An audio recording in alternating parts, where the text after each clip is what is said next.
Hello, Little Falls, and thank you for tuning in to this episode of Historic New Jersey. And we are back in Allamuchy, New Jersey for part 2 of our tour at Rutherfurd Hall.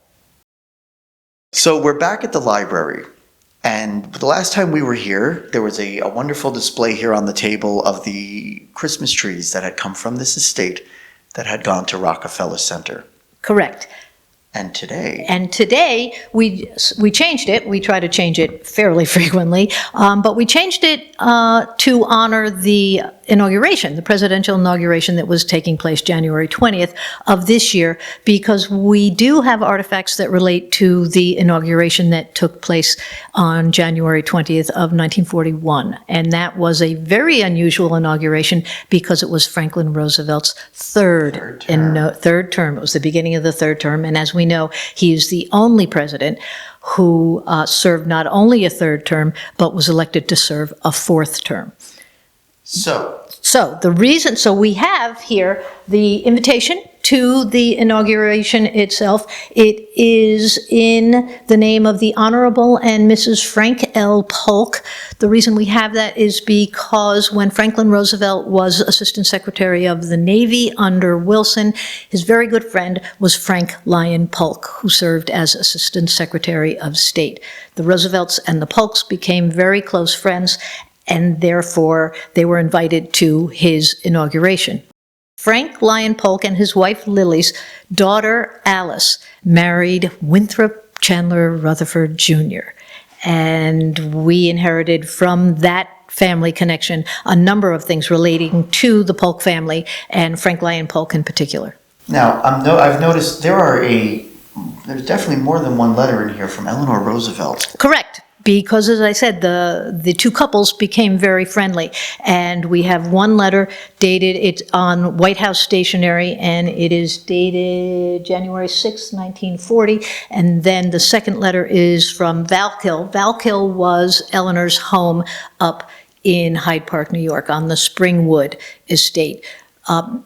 Franklin Roosevelt's home is not called Hyde Park. Everyone thinks it's Hyde Park. That's the town that the estate is in. The home itself is called Springwood, and it was a number of acres, 125 acres, I believe, if not more. And on that estate, Franklin and Eleanor built for Eleanor a small cottage that was called Valkill. We felt that the connection between Mrs. Rutherfurd and Mr. Roosevelt was so strong that we wanted to be able to tell the story of their relationship so that we had complete control over the story that was told. And what we've been able to amass are a number of artifacts that help us to tell that story. The story of Mrs. Rutherfurd and Mr. Roosevelt doesn't really become public until the mid-1960s. And once that happens with the publication of a book written by Jonathan Daniels. Jonathan Daniels was an FDR press secretary. His father, Josephus Daniels, had been the Secretary of the Navy with an Assistant Secretary, a very young Franklin Roosevelt. So Jonathan Daniels writes a book called Washington Quadrille, and it is in that book that the story of Lucy Mercer and Franklin Roosevelt really comes to prominence. And every newspaper in the country, every magazine in the country starts to dig.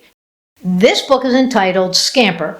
It is written by Anna Roosevelt Dahl. Anna Roosevelt Dahl is Franklin Roosevelt's daughter. She was the eldest of his 6 children. She was born in 1906. She wrote 2 books. The books are absolutely wonderful. It is the story of Scamper, as you can see, the bunny who went to the White House. It was very, very popular. It was so popular, she ended up writing a second book called Scamper's Christmas. But this was the book. I found it on eBay, $10. You never know what you're going to find on eBay. And when I received it in the mail, I opened it up, and inside it is signed by Franklin Roosevelt's daughter, Anna Roosevelt Dahl, and then also by the illustrator. And as you just saw, the illustrations are absolutely spectacular. They really are. They're wonderful watercolors.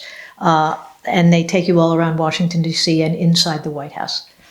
On April 12th, 1945, the day Franklin Roosevelt died, he was having his portrait painted by Elizabeth Shumatoff. It was called the unfinished portrait because she really did not get very far into her work that day when he was stricken. The day before, she had her photographer with her take photograph of Franklin Roosevelt in the little White House.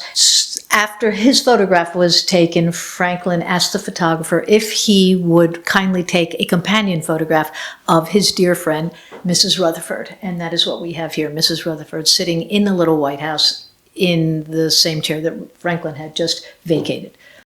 I believe the reason this was selected to be Mr. Rutherford's bedroom is because he had a view of what was, at the time, a golf course. A 9-hole, it was actually 3 different holes that could be played from 3 different directions. And this was his private golf course? Completely private, and only used by the guests who would come to the home and the family, who were great athletes. And we have many photographs of them with the dogs, which makes it so endearing, because the kennels, his very famous Warren kennels, were located. He would have a view of the kennels from here as well. Right now they are Route 80. So he would have this view, which is a lovely view. Mrs. Rutherfurd would have been in the back of the house, and she had a lovely view of the Allamuchy Pond. After the Rutherfurds left in 1950, when they sold the house to the Daughters of Divine Charity, they sold it furnished. And that was 3 floors filled with furniture. Some of that furniture was original Duncan Fife furniture. Shortly thereafter, the Rutherfords discovered that the nuns were having an auction and selling off their furniture. So they sent agents back to the auction to buy back their furniture, which was then held in storage, in a storage unit in local town of Hackettstown, until we reopened Rutherfurd Hall, and some of that furniture made its way back into our display areas. And also there was a nice little secretary set here, the inkwell and pen. It is remarkable because when the original Rutherfurd mansion, about a mile away from here, when that burned down, before it burned down, there were auctions. When the nuns were here, there were auctions, and local people came in and bought a number of items that were located in both of these mansions, and they have somehow made their way back to us. It is not uncommon for me to get an email or for us to get a knock on the front door, and literally someone is standing there with something that belonged to the different members of the Rutherfurd family. What you're looking at here is the inkwell set, and his pen is in there. That belonged to Winthrop Rutherfurd. So, Joan, I want to thank you so much for, again, giving us a wonderful tour with so many fascinating details about this estate, about this family, and about their wonderful connection to so much that is American. And I hope that we see you soon. I hope that we see you soon again. It is a truly remarkable story, and we consider Rutherfurd Hall the hidden gem of Warren County because, as you just mentioned, the family is so intricately involved in not only the history of Warren County and the history of New Jersey, but the history of the country. And we hope that through your video that we will have new visitors who come to learn the story of the Rutherfords and the home that they inhabited. So there it is, everybody. I'm very, very grateful to Joan and everyone at Rutherfurd Hall, and we hope that everybody enjoyed this episode of Historic New Jersey, and we'll see you next time.